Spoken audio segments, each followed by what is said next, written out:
Om Swastiastu. Halo, perkenalkan saya Nei Puturayuni, NIM 17025511032 dengan pembimbing Dr. Gigi Nyoman Ayu Anggayanti, MBiomed SPBM. Nah, pada video kali ini saya akan mendemonstrasikan prosedur mencetak rongga mulut yaitu rahang atas dan juga rahang bawah. Nah, tanpa lama-lama lagi, mari kita langsung saja ke prosedurnya. Umumnya dikenal ada dua tahapan dalam pembuatan modal studi. Tahapan yang pertama yaitu tahapan pembuatan cetakan negatif.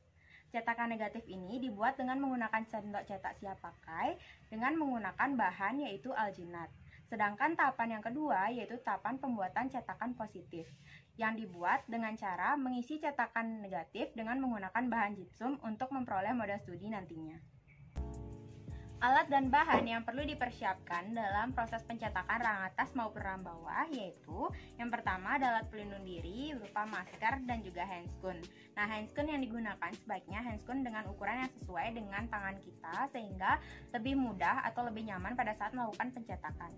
Kemudian yang kedua, kita memerlukan rubber ball dan juga spatula untuk proses manipulasi bahan cetak yaitu alginat. Kemudian yang ketiga, kita memerlukan kaca mulut yang fungsinya untuk memperjelas lapang pandang atau visualisasi dengan cara meretraksi mukosa labial maupun mukosa bukal. Kemudian yang keempat, kita memerlukan sendok takar dan juga gelas ukur untuk menghitung ukuran powder alginat dan juga air yang akan digunakan pada saat pencetakan.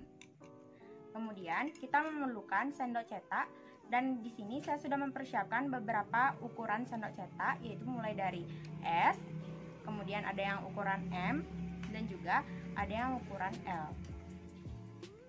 Nah, yang terakhir bahan yang diperlukan yaitu alginat.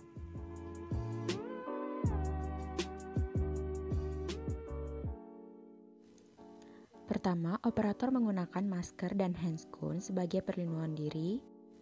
Atur posisi pasien duduk tegak dengan rahang sejajar dengan lantai. Lakukan pemilihan ukuran sendok cetak yang sesuai.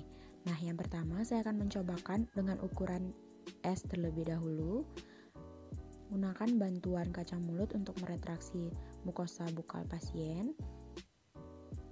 Sendok cetak yang dipilih adalah sendok cetak yang sesuai dengan lebar rahang pasien dan dapat menyisakan ruang untuk bahan cetak sekitar 4-5 mm di antara sendok cetak dan jaringan.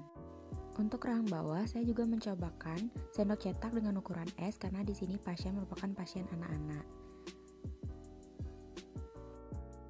Ukuran sendok cetak yang saya pilih untuk pasien ini adalah ukuran S untuk rahang atas maupun rahang bawah karena ukuran ini yang paling sesuai dengan rahang pasien.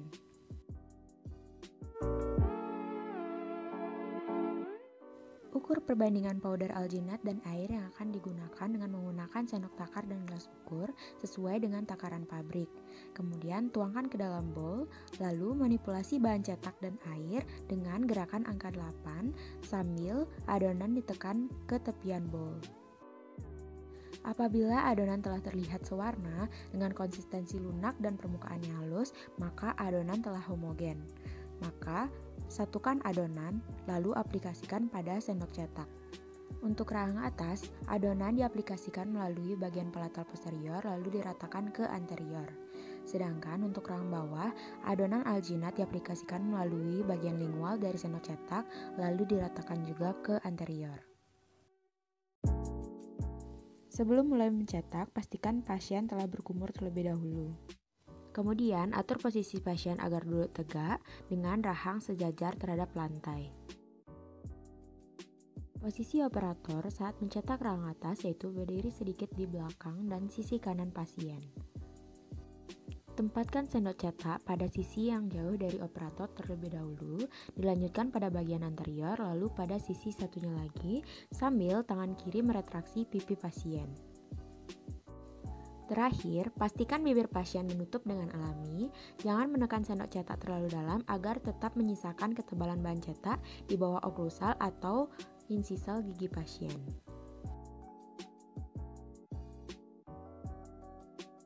Setelah adonan mengeras, yang ditandai dengan tidak mudah terkoyaknya adonan, maka lepaskan sendok cetak dari dalam mulut pasien. Lanjut ke pencetakan rahang bawah. Posisi operator saat mencetak rahang bawah yaitu berdiri di depan dan sisi kanan pasien. Penempatan sendok cetak di dalam rongga mulut dilakukan dengan cara yang sama dengan penempatan sendok cetak pada rahang atas. Namun karena di sini terdapat lidah, maka instruksikan pasien untuk mengangkat lidahnya ke palatum saat sendok cetak ditempatkan pada posisinya.